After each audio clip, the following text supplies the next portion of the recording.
Al fin me atrevo a compartir esta historia que me pasó hace ya un tiempo y tuve la intención de compartir, pero no había sido capaz. De pronto por el hecho de que de la emocionalidad masculina no se habla. Ahora me surge como una necesidad, como parte de cierre de un ciclo de mi vida y el inicio de otro. Iniciaba el año 2020 y mi madre fue diagnosticada con cáncer. Uf, duro. Un mes después empezó la pandemia. Uf, más duro. Un mes después de que iniciara la pandemia, cumplí 40 años. Esa situación de tener una crisis de salud en mi casa y otra fuera, en el mundo, me hizo replantearme la vida, me hizo pensar si estaba realmente disfrutándola. Cuando apagué las velas, le pedí a la vida un cambio. El tiempo pasó. Mi madre tuvo su tratamiento de 3 meses, que aunque fue muy duro, muy difícil, fue exitoso. Ella logró volver al pueblo con mi padre y yo continué en confinamiento con mi familia, mis 2 hijas. Meses después sentí que la vida me había dado lo que había pedido. No como yo quisiera, pero bueno. De repente estaba solo, desempleado y con nada más que mi vida en mis bolsillos. Duré aproximadamente un año tratando de buscar trabajo, pero no se pudo, estaba muy difícil. Entonces empecé a dudar de todo, de mi profesión, de mis habilidades, de mis logros, de todo. Estaba teniendo unos pensamientos ya muy oscuros. Sentía que mi vida iba hacia un hueco. Pero en ese momento aún tenía una opción, la carretera. Como pude me hice un préstamo y me lancé a la carretera. Acompáñenme a ver cómo llegué a la conclusión de que a los 42 años se acaba la vida. He venido a Palomino, he llegado en bicicleta, he cruzado todo el país, tengo ya la cara tiesa, tengo la cara tiesa, y de tanto viaje. Hay que pasado por Guaduán, pasado por el Cesar, y he llegado a la Guaira ya, me he encontrado con mi amigo Baltasar. Así lo improvisó con aire de flamenco el viejo Baltasar, una de esas almas viajeras que conocí en esta historia. Emprendí un viaje en bicicleta desde Bogotá hasta La Guajira en una búsqueda profunda de reconexión con mi vida. La primera vez que pensé en tomar carretera fue a los 13 años. Convencí a un par de amigos para que escapáramos de casa y que nos fuéramos a conocer el mar. Llegamos a Chía, Cundinamarca. Pasamos la primera noche de nuestras vidas en la calle. Para ellos fue experiencia suficiente para no repetirla jamás. Yo, 3 años después, a mis 16, estaba en Santa Marta conociendo el mar, haciendo autostop en el que, aunque fue el viaje más difícil de mi vida, me mostraría la belleza del territorio colombiano y la calidez de su gente, a pesar del miedo y la zozobra que se vivía en ese momento en pleno auge paramilitar. Ahí empezaría mi vida de viajero por Colombia echando dedo y conociendo lugares que no frecuentemente están en las guías de turismo. Esto lo hice hasta los 20 años que fui padre. Una de las cosas más importantes que encontré en la carretera en esos tiempos fue la soledad, pero esa soledad real, en silencio, en medio de la nada, que me permitió aprender a escucharme y a entrar en diálogo honesto con mi ser. Al lado estaban el miedo y la incertidumbre, que fortalecieron mi carácter y me enseñaron a disfrutar de lo nuevo, a asumir con tranquilidad y hasta con gusto los cambios. Ahora, 20 años después, siento la necesidad de volver a la carretera, pero esta vez como padre, como profe y en bicicleta. Si hay algo que me fascina de viajar por las carreteras de Colombia, es su naturaleza. Me identifico plenamente con ella como colombiano y como ser humano. Montañas verdes por todas partes, de las que se desprenden ríos y quebradas que nutren la vida en su andar. ¿Cómo sentirse solo con tan bellos compañeros de viaje? Solo me siento en la ciudad, rodeado de personas con afán, en su automática rutina de producción que poco a poco va consumiendo sus sueños.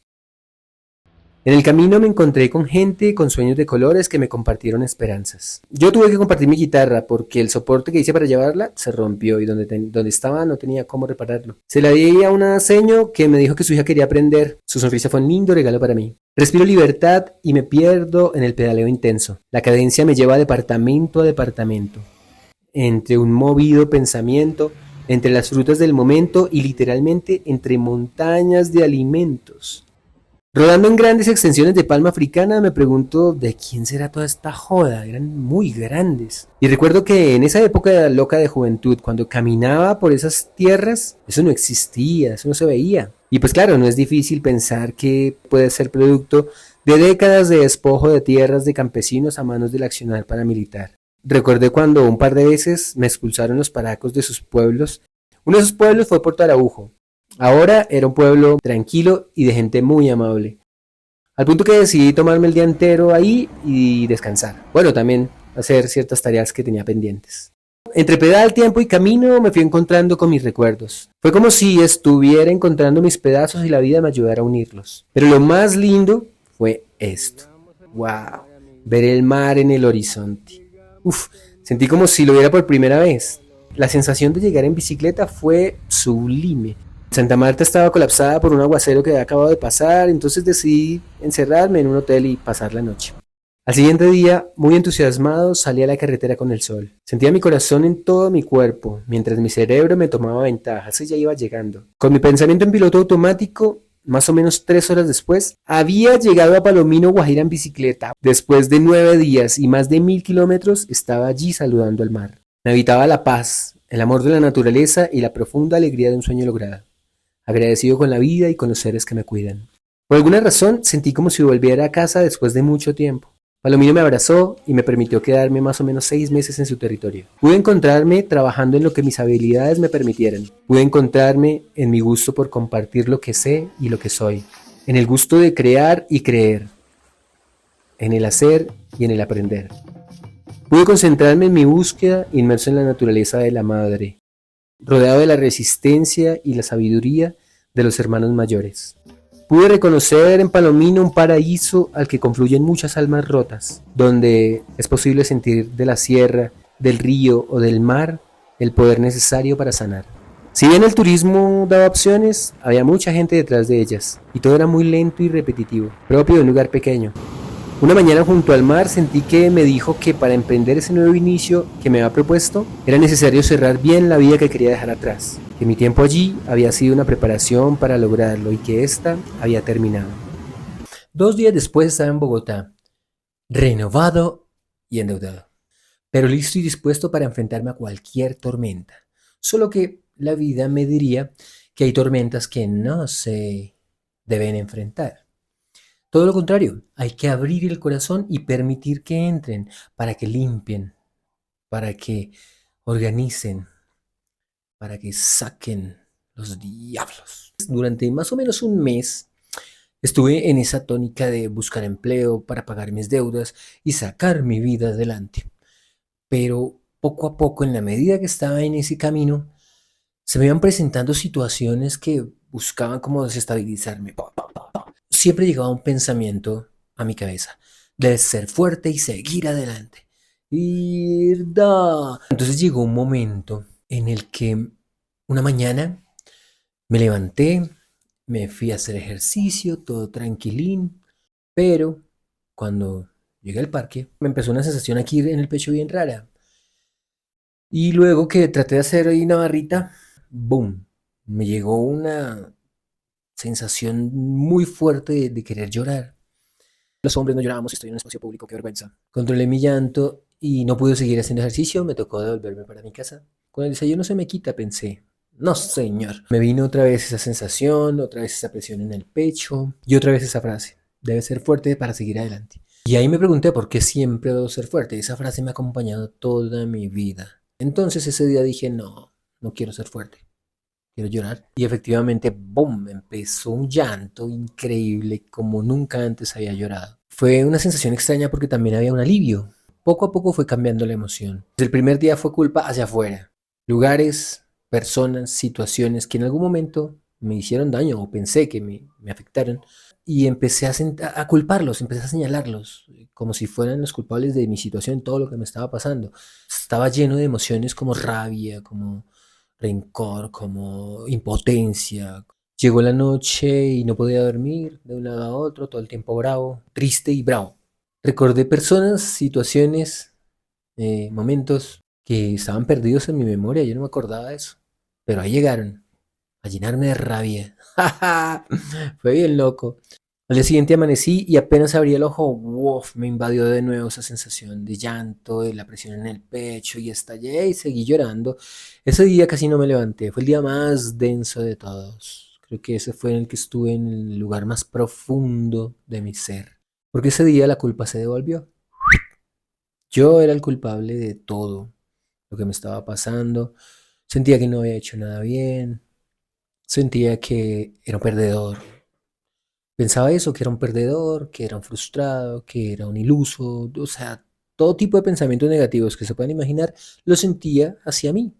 Fue realmente duro, fue muy, muy triste, muy triste. Yo perdí el amor hacia mí, eso fue lo que pasó. Ese día perdí el amor hacia mí.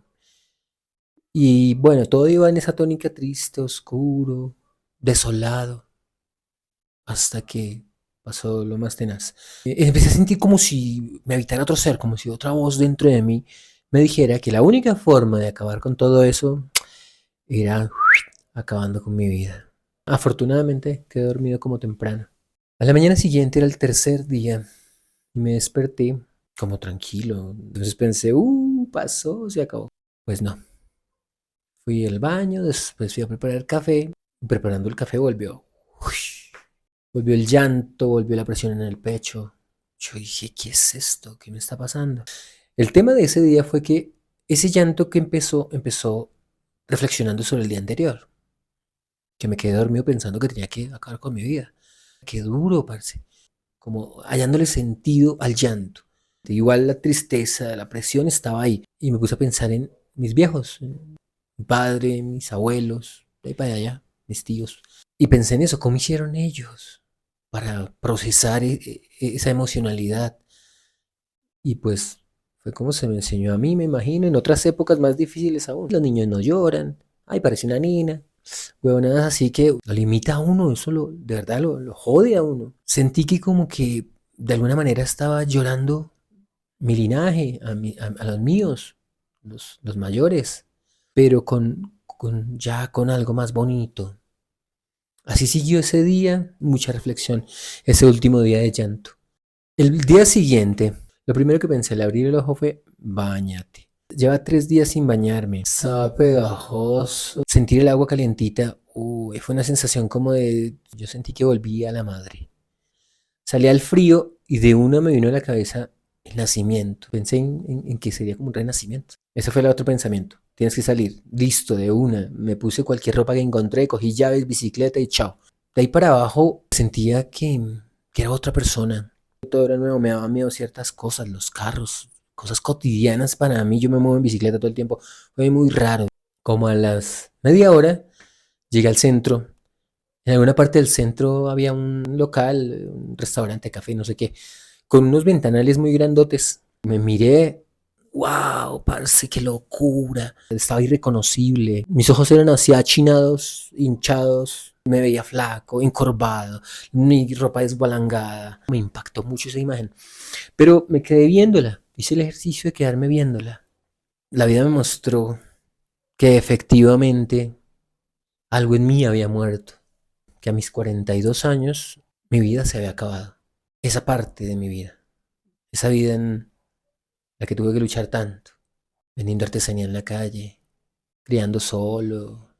Sacando adelante la carrera. Y empezaba otra historia. Yo era un ser nuevo. Eso fue una locura. Llegué a la casa y lo que me puse a hacer fue organizar esa casa, limpiar esa cama, limpiar todo ese cuarto, todo lo que no había hecho en tantos días, a limpiar, organizar todo en un nuevo inicio. Y ahorita a mis 46 al fin puedo hacer este video, al fin, que me ha costado tanto camello hacerlo, que me ha costado tanto expresar, aprender a expresar, aprender a compartir esto tan íntimo. Tuve la necesidad de darme el tiempo para limpiar cosas que tenía dentro, conflictos que tenía dentro, y de esa forma así empezar una nueva vida enfocado en lo que quiero. Uf. Y pues bueno, los que llegaron hasta el final de este video les agradezco muchísimo que se hayan tomado el tiempo de escuchar. Si me quieres apoyar en este nuevo camino que emprendo, puedes hacerlo compartiendo este video, suscribiéndote al canal, dando like. Me encantaría seguir hablando con ustedes en comentarios, fijo los respondo. Si quieren apoyar mi vida, voy a dejar aquí mi número de Nequi, me quieren invitar un cafecito, lo agradecería de corazón. También pueden apoyarme siguiendo mis redes sociales, Clementino Zorro, y viendo pues el contenido que estaré publicando allí. De nuevo les agradezco mucho y nos vemos prontamente. Hasta luego.